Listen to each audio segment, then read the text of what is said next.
What's going on, running fans, jumping fans, throwing fans, all around athletics fans? Welcome to Talking in Ovals. I'm Alex Cuesta. With me, as always, my partner in crime over there, Dave Hyatt. What's going on, Hyatt? Not much, man. I have three names that I have to bring up after this weekend. First, I got to bring up Kelvin Kiptum winning the London Marathon, 2 hours and 1 minute. Second fastest time ever. Yeah. Hell yeah. Next name is, and this is unbelievable, Safan Hassan, her first ever marathon, 2 hours and 18 minutes. She falls way back, comes back, storms up win.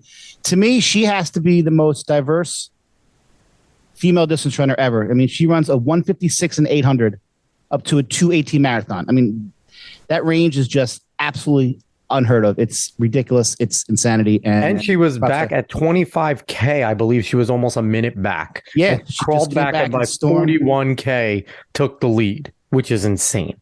And I think the most impressive thing of the whole weekend was, where's his name? Isam Asinga, a high school kid, runs 9.83 in the 100 meters, beats Noah Lyles. Yep.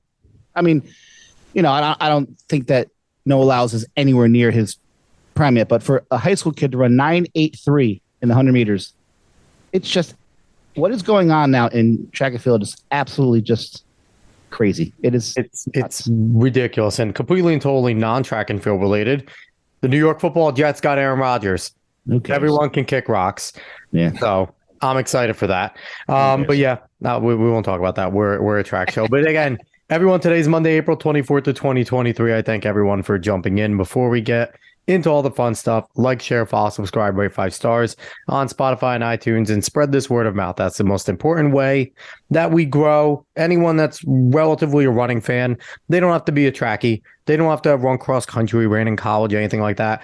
Even if they're just casual runners, be like, hey, cool show. They talk about the stories of people running. They're not X's and O's very much. You know, we do get into that sometimes, but just say, hey, listen, go listen to that Julie Cully podcast. She was a 5K national champion. Go listen. They've had Johnny Gray on. Did you know that one of the fastest 800-meter runners in the history of man didn't start running until junior year?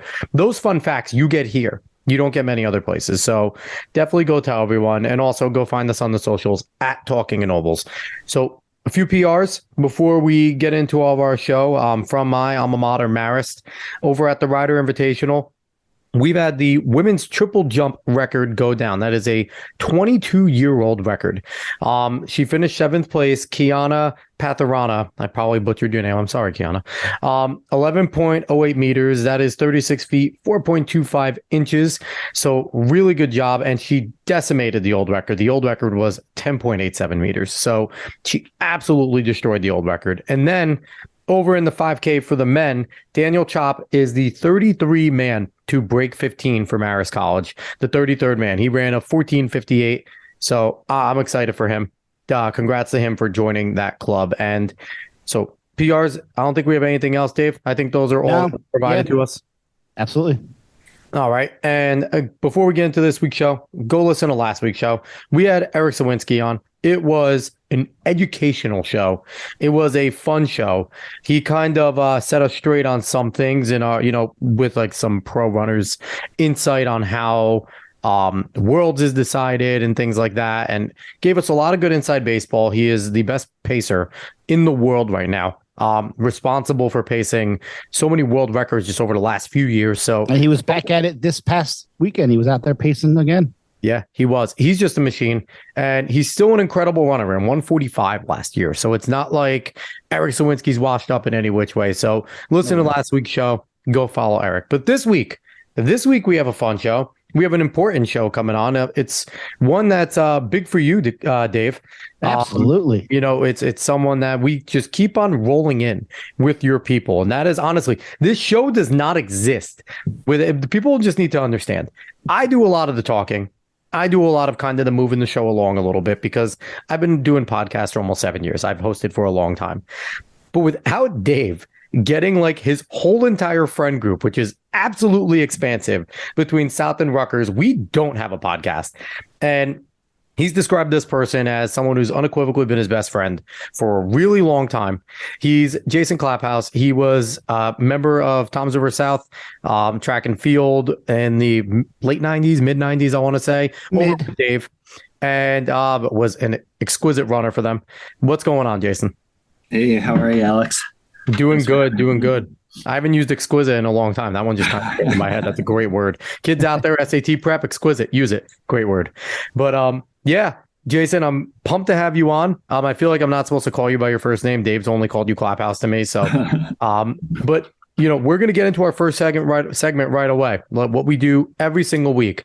I want you to start off and talk to me about your start of your running journey. What was the spark that got you to realize that maybe this could be a sport that I want to do for a long time?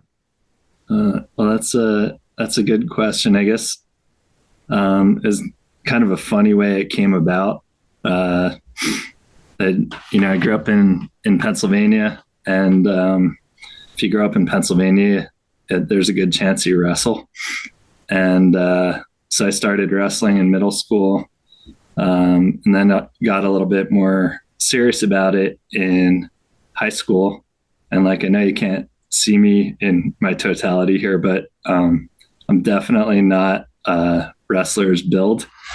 And while I put my heart into it, I don't know that I ever really would have been a great wrestler.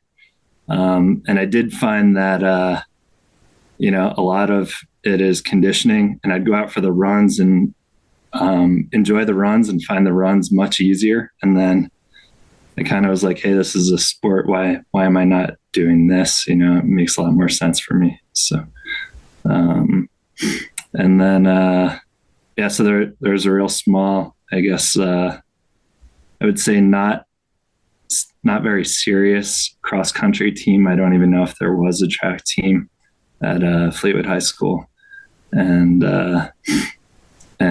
moved my junior year to Tom's River South, and then sort of my mind was blown when I showed up there. So that kind of brought you to want to do it, and just seeing, because Dave talks about the team, the camaraderie and things that's out there. And Dave also talks about how before you got there, he was the top dog. Dave, take it away. I was not the top dog when he got there, because that was our junior year where we had Chris Greer, who was a multiple time meet champs winner, Steve Geiger, who went on to run for Rutgers. One of my late friends, Josh Bygott, who was meet champs winner in the pole vault. And then, but I remember Jay came probably maybe February or March of our junior year. He and I both graduated in 96. And Mr. O'Leary told us, we had this kid who transferred in from Pennsylvania.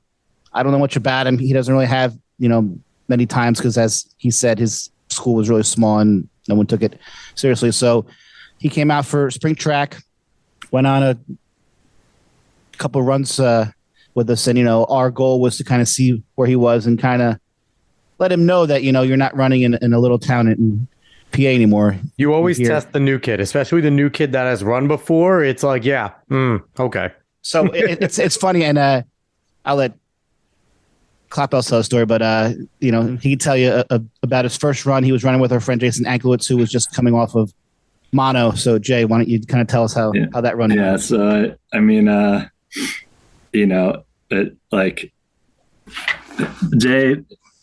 Jay is a guy that I feel like he's a principal now, or at least was until he went off and started a business of his own. And he even in high school had sort of this presence about him of being kind of an intimidating guy.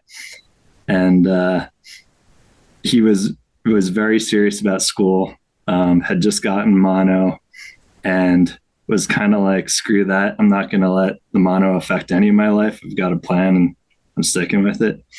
And so he probably should not have even been running. I show up at South and I'm looking around, and there's Dave and Chris and Steve and Jay, and I'm just hearing these stories about how they're rolling over other teams. And Jay's like, hey, let's go out for a little run. And I think we we might have run like 4 or 5 miles total. And I just remember going out and like just trying to keep a straight face, but dying. And we got out about 2 or 2.5 miles, and Jay was like, you can kind of keep going if you want. And I'm sure he was like maybe pushing me a little bit, but I was just dying inside and barely made it back to the high school and just went home and slept. So that was kind of my. See, what's also funny is that when he first got there, he thought these kids, they're from this urban area. Like, I'm going to beat all these kids. Like, they had no idea. And then he came back. He's like, holy shit! Like, we got a kid here who's running a 152 and Chris Greer, Steve Geiger, and it was so funny seeing his reaction. But I mean, he fit in right away because he's goofy as hell, just like us. And I remember his, every race that he ran that junior year, he just kept getting better and better and better, and it was just so fun to watch. And then I remember going into the Ocean County Championships, the one that I gave Scott Clayton great props for going to his prom and letting us win by 2 points. So before every meet, Mr. O'Leary would have us like on a team meeting and go over for like an hour on a big chalkboard, every event, who's going to do what. So he said, all right, we're going to get 10 points, 1,600 meters. Chris Greer is going to win. And that's it. I'm like, he would always make you get pissed off so that you would want to try more. So Chris couldn't run for whatever. He got hurt. So we needed those 10 points. So I got third and Jay got fourth, and that's 6 points and 4 points, and that's 10 points. And that was kind of the beginning of who this kid is. And then from there on, he can kind of tell you about how that whole summer went building into our senior year, because no one knew who he was. No one had any idea, and it was so awesome. Yeah, go for it. So Jay, go. On that note, give us some fun memories, so maybe some stories that shouldn't be told. Give us some stuff, especially on Dave, so I can use over him for a long time. So, yeah, give us some fun walks down memories lane here. We should save specific Dave stories for another time, Alex. But a different podcast. It's a little more. Yeah. We could put an explicit tag. That's okay. We'll put the explicit tag on this one. I guess I'll say, like moving there, I was like, again, I just can't sort of express how intimidating it was when, like I'd never known anyone that had broken 5 minutes in the mile. And you show up to South and it's like, I think pretty much everyone was going under 5 minutes in the mile. You had Chris Greer, who is, at Melrose. And then, Dave was like ripping and has crazy speed, and same with Steve Geiger, obviously, and Jay. And it was just like, a stacked team in my mind, and we came off, I think we came off a really good spring track season. County champs. Thank you, Scott Clayton. And, going into summer, it like I basically went from the situation of not having any friends to just growing incredibly close to all of these guys, and I'm, proof is I'm still talking to Dave regularly, and I'm sorry, and Pete and Jay, and I'm not talking to people from back in Fleetwood, sadly, but the summer, I guess I remember we were like all just stoked to run fast, and definitely like just constantly sort of ratcheting up the intensity.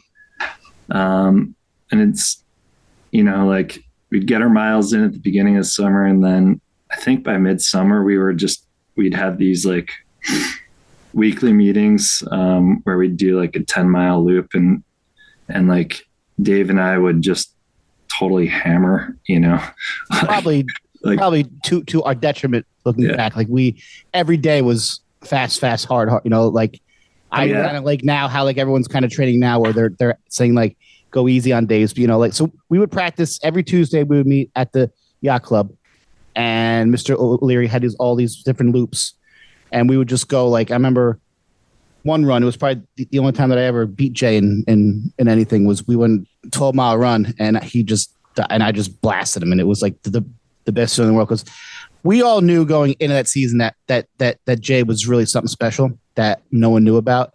And it was really, really cool just to kind of see him start to get that belief in himself. Because he's very humble, very, very quiet. Whereas like a lot of like I was more brash and like more like I guess kind of a dick, you know? But but it was just cool like seeing I think you're being humble now, Dave, but dude, you were a force to reckon with, I'll say that, man. On and off the track. So I have a question for you, Jay.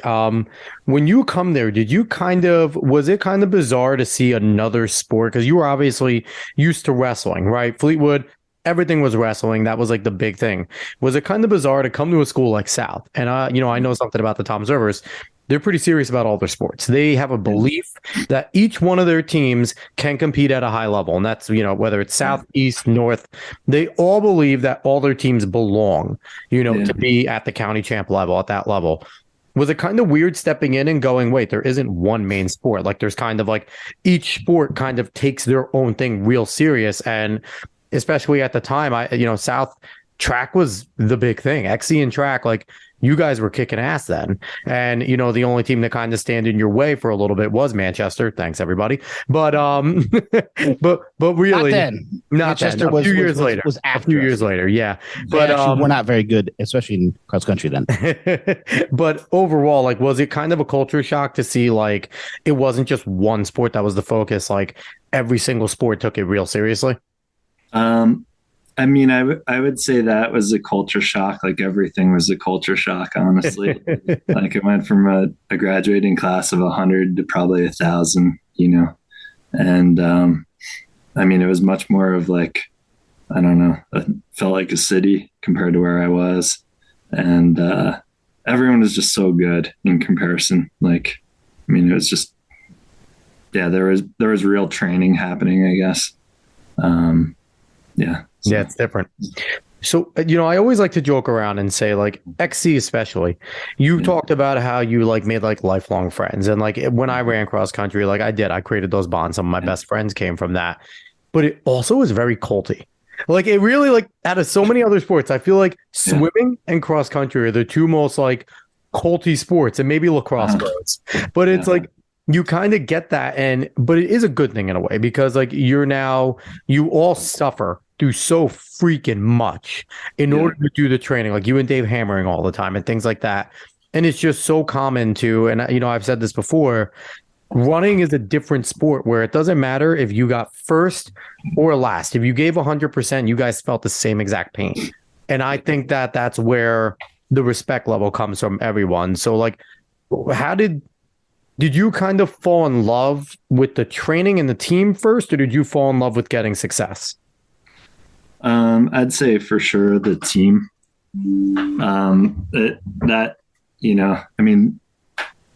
Like I'm sure Dave has told you about our coaches. Yeah, we've gotten some insight. Like, I don't think you could match that experience. I mean, we had a retirement reunion sort of party, and I don't know, like had to have been at least 300 people showing up, which I just can't imagine that happening really for anyone else.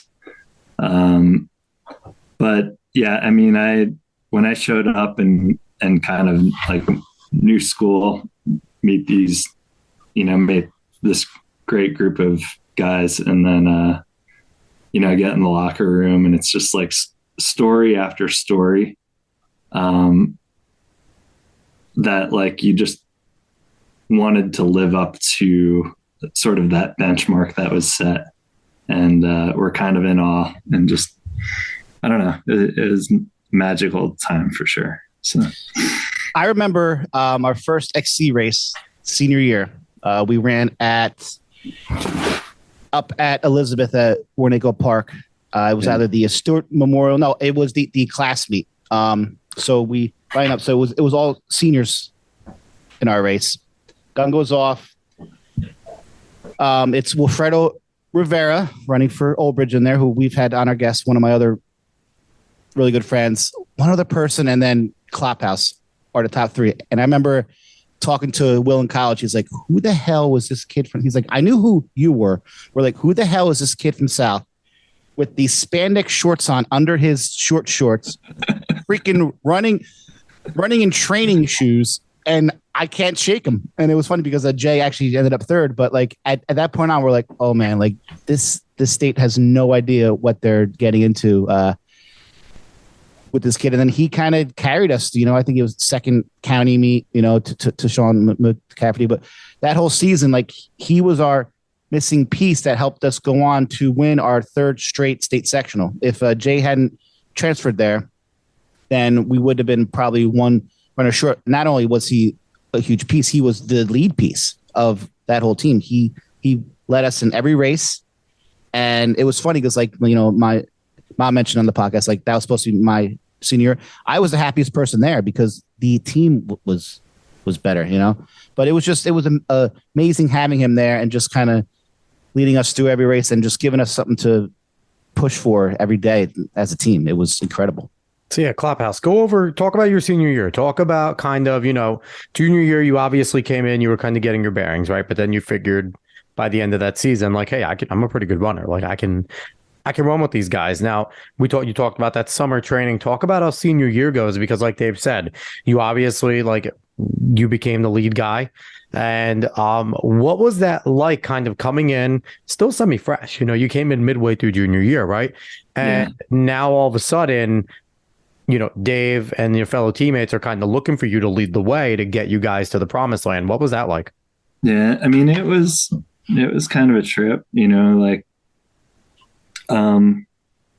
showing up and doing the training. Like, I think we just sort of did as we were told and with a lot of motivation. And, what a concept. If you guys, if athletes do as they're told, they might have success. I mean, is that foreign now? What a concept. And wanting to actually do it, we look forward to practice every day. It was the best part of it. It was the highlight of every day for me. Yeah. Was getting out there. And I just sort of imagine like sled dogs where we weren't happy unless we were doing something to make ourselves faster. And I mean, I'd say not only was it like listening to what we were told for coaching, but like to the letter we were listening, like, what do we do next? What do we do to get faster? And, I mean, I guess as far as performance goes, I don't know that we really had anything to measure ourselves by over the summer, but we just knew we were in good shape. And like, I don't even think I necessarily had the understanding of like, you have to focus on not getting injured or staying healthy or whatever. But I think our group was generally pretty good. Maybe Pete Davis had some shin splints or something like that. But,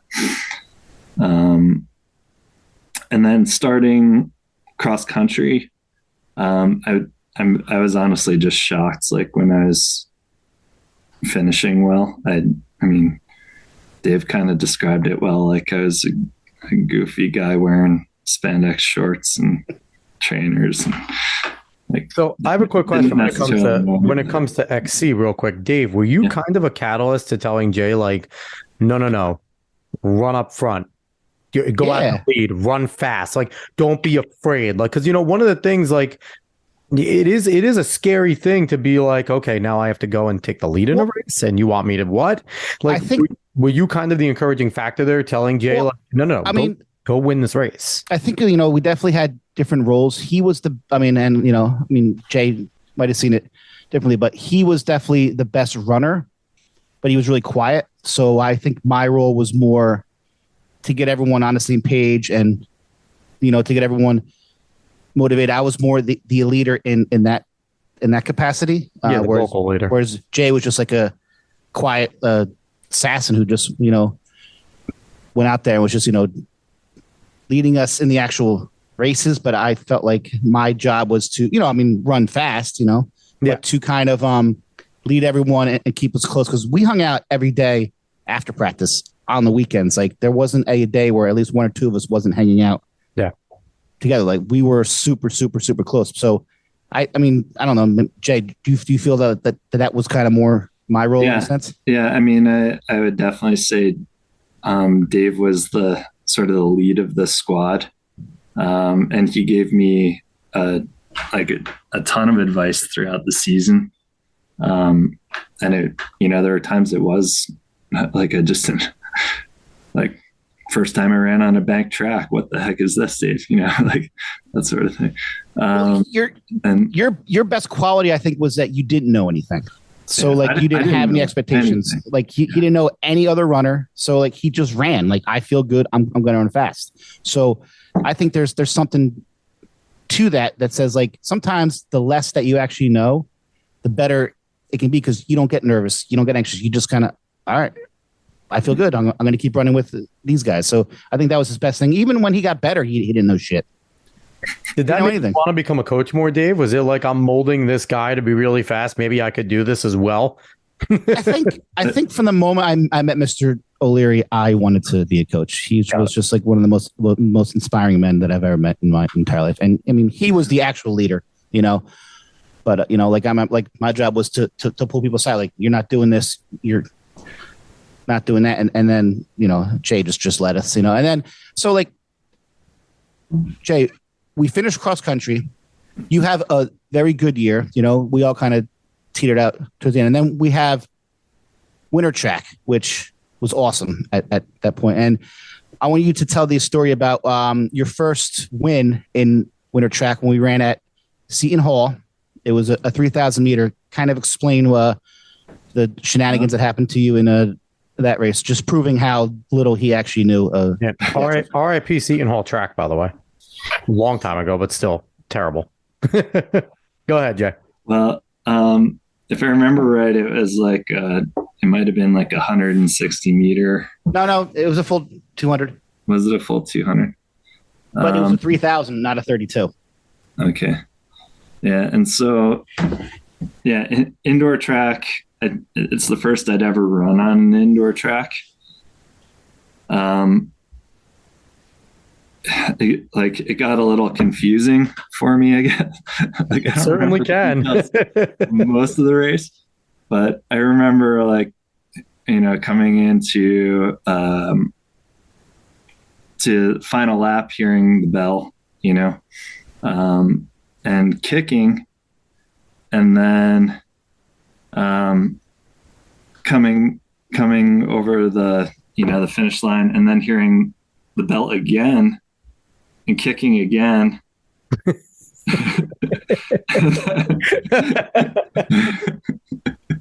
And then awesome.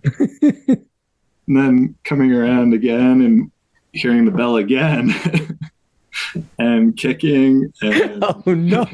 So I want to say Pete Schultz and Scott Conroy pulled me off the track. Yeah, we literally had to go on the track and pull him off. Like, Jay, you won 2 laps ago. Like stop running the race. You won the race 2 laps ago. Like, what are you doing? But that's who Jay was. Like, he just had no idea about anything, And then I think one of my favorite races that season was West Point, because our goal every year at South was to qualify for the 4x8 to run at Penn Relays. And our goal was to always do it in the indoor season and not leave it for a chance in the early out of season. So, at that point, mid-90s, there really weren't any bank tracks, there really weren't that many fast tracks, No. As I've said before, we didn't run counties, or we didn't run at Rep Bank because, we got in a fight with high school. So we're running at West Point, and the magic time is 8:15, and the 4 of us, we just got together. We ran like 8:13, and it was just like knowing that we got that every year. That made Mr. O'Leary so happy, was that we would qualify for a Penn. And we have a video of that tape from our buddy Jason Ankowitz, and he's up top, and I ran third leg, and I brought it from like third to like first, handed off to a Jay, and Jay's like, "Klophaus, you're killing us. The races, you're killing us," because he went out in 30. And then he came back in 60. And then he ran 130. And then he ran 2 flats. And he went 30, 30, 30, 30.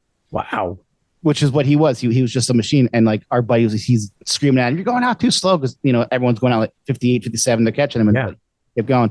Just just like little memories like that, or just like I don't know, I things that I'll never forget for my whole life. But Jay's big breakout was spring track, and I'll let him kind of talk about that, where he just kind of took over Ocean County and then just led on all the way to the state. So Jay, why don't you bring us through spring track your senior year? That's when people kind of realized that this kid's freaking for real.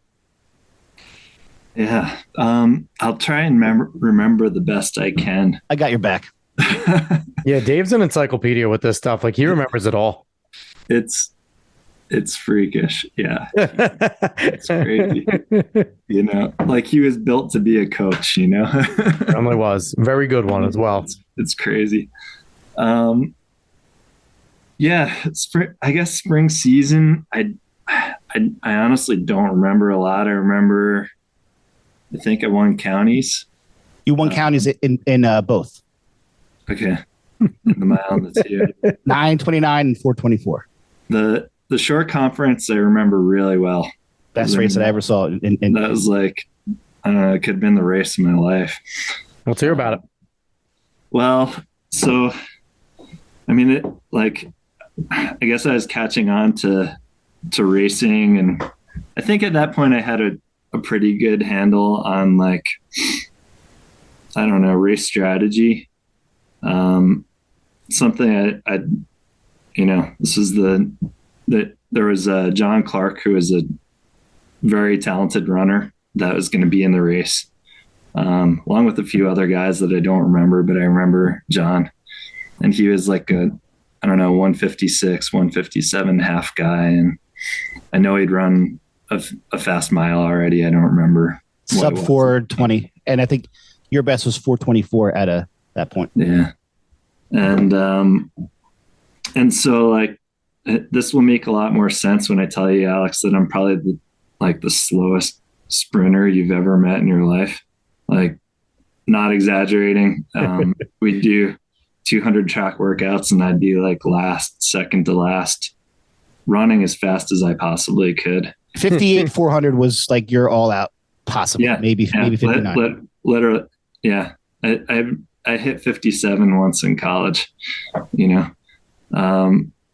so that makes the 2-minute half make more sense the way I ran it. Right. Yeah, absolutely. But, so I talked to our Coach O'Leary, about strategy for the race. And he was like, you're going to have to take this guy out hard, and just push him the whole time because he's fast, and I went, all right. And then I'm like how fast? And he's like, pretty fast, like 62 or so. So, and I'm going, okay. So, I mean, this is like, I'd just been sort of thinking about this race and thinking about it. And, like Dave said, kind of obsessed with just running fast. Yeah. We all were. And so I guess I maybe didn't really understand visualization at the time, but I'd say I visualized this whole race, and so went out, got a good start, went through in 62 or 63 or something. 63. Yeah. Wow. So you were booking for you. Yeah. And then, maybe came through in I don't know, 209 or something like that. Yep. 63, 65. It was 209. And then, I did to the extent I could. I almost started kicking at the half mile, but I was just trying to reassert and essentially run away from this guy because I knew he'd out kick me. Yeah. And so I think I ran another 63 or 64. Another 63. Yeah. And then at the last quarter, I think, I don't know, maybe with 300 to go, he passed me, something like that. What was ahead of me in the turn, maybe? Yeah, at 200 meter, he was ahead of you. Yeah, with 200 to go. He had passed you maybe with like 250 to go on the back. 200, he pulls ahead, and we're all thinking, well, he's not going to outkick this kid. He went too soon, though. He went too soon. Yeah, and yeah, I mean, I just remember getting tripped out with like 100 to go, and it like certainly was not intentional. We were just like both hypoxic, and and like he was ahead of me, and I might have beat him by like a step or something. But yeah, I mean, it was like I was just sore forever. I just remember I was wrecked for like days after that race, and it, like just unbelievable level of happiness. I mean, I'll be the first to say there's like no way I should have beat that guy. Like I bet if you ran that race 9 more times, you would have beat me. But like just kind of ran a really good strategic race, and it came together, and yeah, I don't know. 63, 65, 63, 65. I mean, that's ridiculous, those splits. And, you ran fast. Like, that is a fast freaking race. So it's like 4:18. That's a very fast high school race. Now, as of now, that would like get you 9th in counties, but like in the JV race, the freshman race, it would get you 9th in the freshman race. But it's like that like is, I feel like that's similar to when I won the short conference in the 8. I had no business winning that race, and ours was much slower. Like, you ran an impressive time. I think we won in like a 158 high. It wasn't anything special. But it was a similar fashion where there were guys there that were definitely better than me. And they just went too soon. It's all it was. They went at the 300. And in my head, I was like, thank you. That's all I thought. Thank you, because I'm a 200 meter kicker. I'll just hang on you and go. And it worked out. It all worked out. But it's like, that's a similar way. But man, a 4:18 for a guy who can't sprint faster than 58 to run a 63, 65. It was probably 59 in high school. I mean, that's incredible. That's actually, but it's a testament to just show, because track's different, right? Talent doesn't always win. Sometimes pure balls wins, pure grit. And he had that.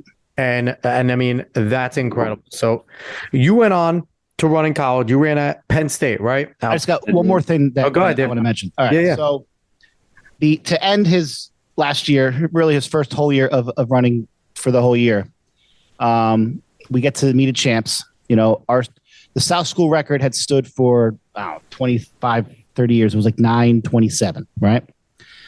So we're at the meet of champs.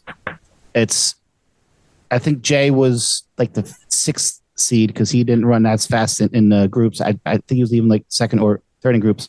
I bombed in groups. Yeah. I mean, like he qualified, but he certainly wasn't one of the favorites. And he goes out, and Adam Daniels runs 9:22, and then in 2nd place is Jason Klophaus at a 9:25 flat, breaks the school record in his first year ever running. And and at that point it's June, so everybody has already committed to where they're going to college. So here's Jay, 2nd place meet of champs, and he goes to Penn State and doesn't get a dime. Well, now I wouldn't even made meet of champs, right? From what I'm hearing. So, well, let's just it's the luck of the draw. Well, Jay, hold on. I'll tell you something quick. There was a race in Arcadia, California, like 10 days ago, right? Maybe 2 weeks, something like that. Yeah. 2 weeks. There were, if you ran 9 flat in this race, you were 76th place. Oh my God. There were 3 kids under 840.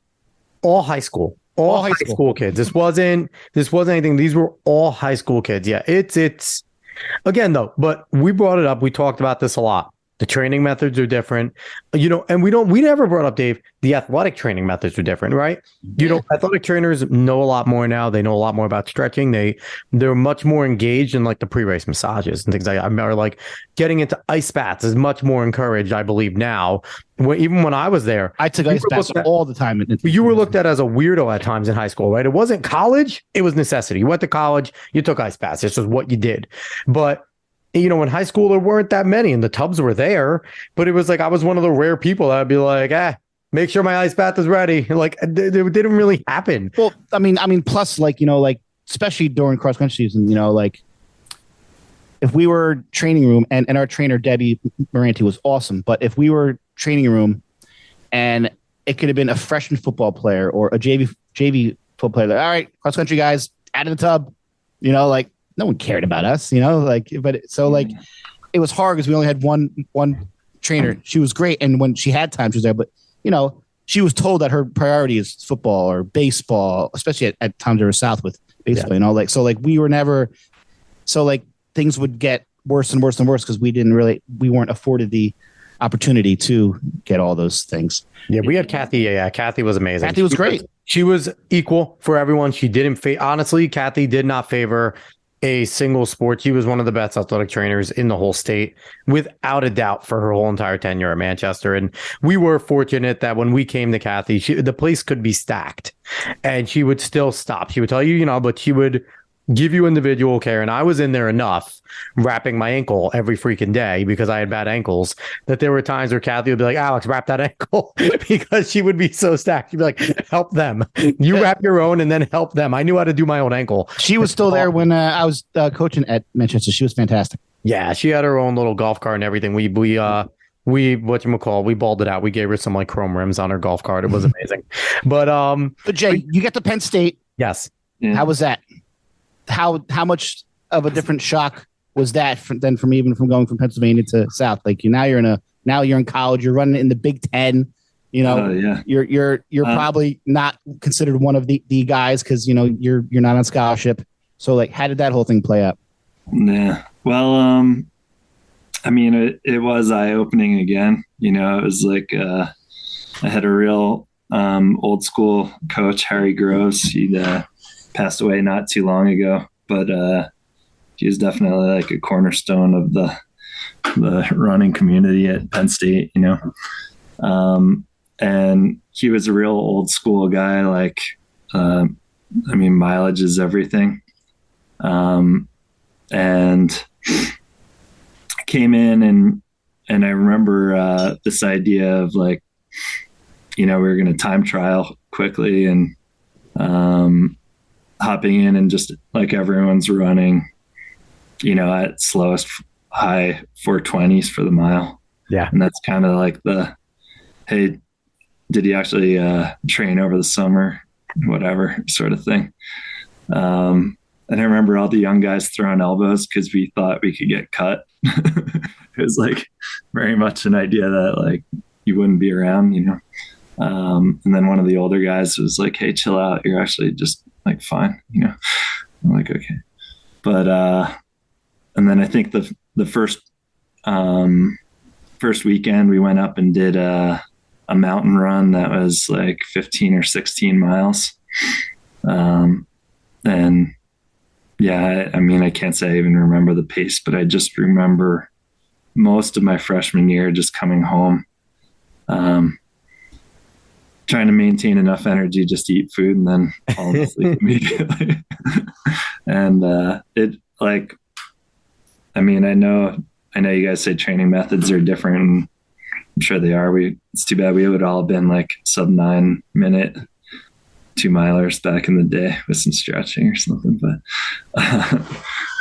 but too bad, right?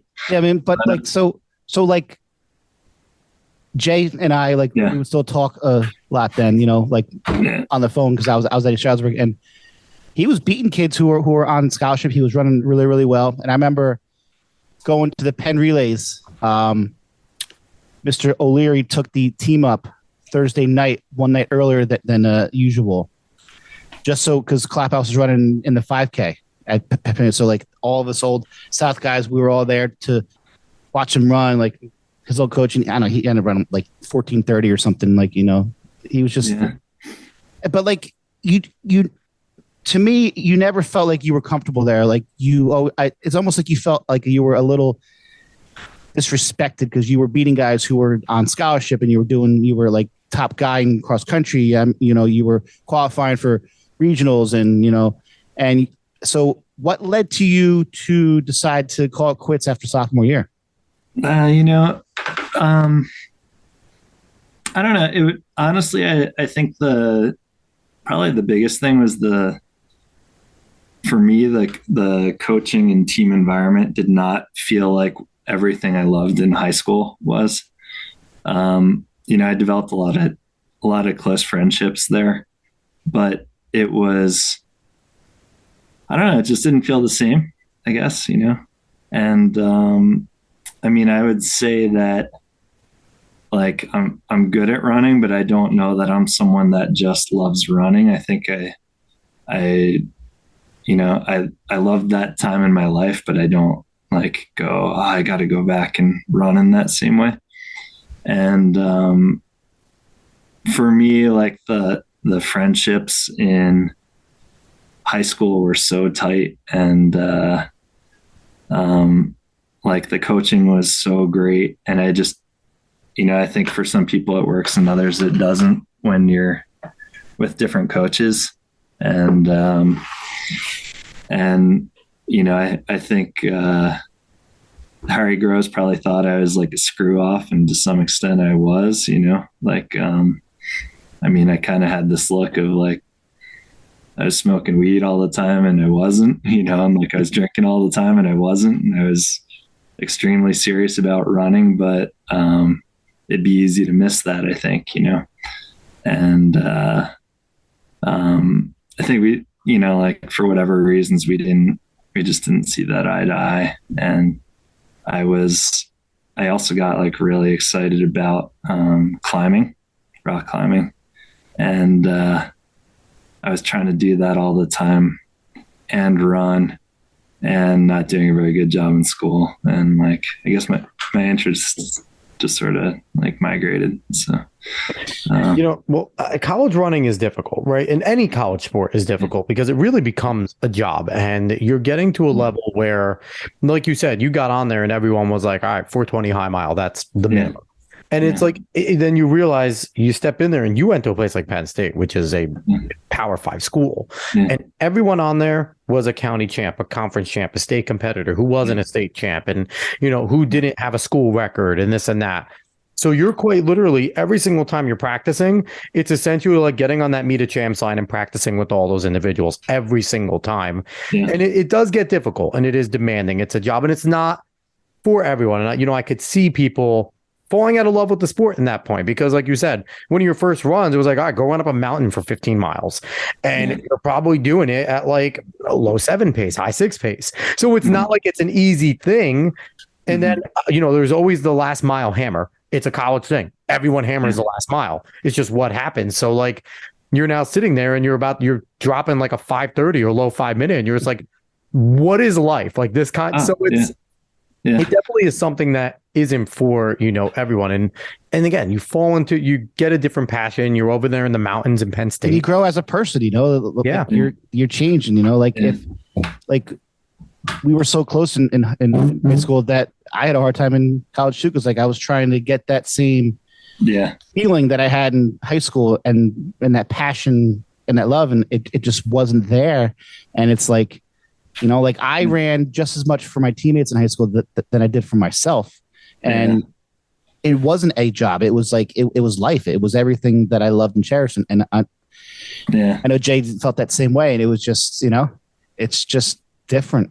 Yeah. It had a little bit more of a feel of like you're an independent contractor or something. And so like, it probably like you're training with these other people, but you're like, you got to make sure you beat them or you're not traveling, Yeah. And so you kind of have your little like groups of people that you hang with, but I don't know. It didn't, for me, it was just a little different. And I think the other thing too is there's kind of like, you're running and I've noticed this with everybody that's competitive. Like you run a time and you can be happy for a day or two, and then you immediately go like, yeah, but that's not fast enough. That's not good enough. And there's sort of this like diminishing return from an insane amount of effort, right? And like you kind of at some point have to be real with yourself. And I think I was like, hey, I'm a 57-second quarter guy, and I think my best mile is maybe like a 4:12, right? So like, how much further can I squeeze out of this? Yeah, but you're also like a 14:20, 14:15 guy in the 5K. Yeah. But at some point you realize like, hey, like I'm not going to go win nationals here. And everyone's like, you got to be thinking that way, where you got to believe you've never left your best out there yet. And you can always improve. And so it's kind of like a weird mental mindset and it's, it's kind of sad to hear that you stopped at sophomore with those types of PRs, right? But, you got to be real to yourself. Like you said, if you weren't willing to put in that amount of work because, there's a difference between putting in the work and going through the motions, right? You could still run fast. You could still do workouts. You could still do hard runs. But especially at the collegiate level, it is a mental game. Because once again, when you're stepping on that line, there's no dual meets, there's no small invites. You're stepping on the line with a bunch of people who are very serious. And again, Penn State, Rutgers, those types of things. Like, I loved going to Marist. Marist is a smaller school, right? The Penn State and Rutgers, you're going up and you're competing against very real, very national, mindset type of athletes. A lot of the guys you're going against, like we did have Iona. Iona is extremely good in distance. Monmouth for a few years kicked our ass up and down, but you guys were going up against that within your conference all the time. And it wasn't even a joke that you had guys you were stepping up on the line that were going to go to nationals. We're going to make finals at nationals. So it is, I can understand just like the mindset, especially running like a 14:20 and then not winning, right? Because the races like have the guys that are running basically damn near 14 flat. Like I could see how that's a little, disheartening, but we've been at this for a while and I freaking love it. I want to get to something that you talked about really quick. Sure. I want to kind of blend two topics, because you talked about the benefits of running that you had that came to you, and I want you to blend that also with a message to young people, young runners. What benefits has running given you as a person, as an athlete, as a lot, and what can you impart on young runners, young athletes, young people in general? Because I feel like something about running kind of translates beyond the sport. Yeah, I mean, I think like running, and I can't really say it's just running, but running competitively on a team, like has been one of the best experiences of my life, right? Like we've already kind of talked about, like the friendships you develop, and I mean, you look at how long that lasts, and I guess like it goes for anyone in my mind that's running distance on a team in particular. It's like there are so many hours of isolation with just you and people that are like in it for the same reasons as you, that I don't think you can really look at someone and go like, I like do anything but respect them, because how hard the work is. Yeah. And it's like when it's snowing, when it's raining, like it's not a fair weather sport. You're freezing at times. Like it's brutal.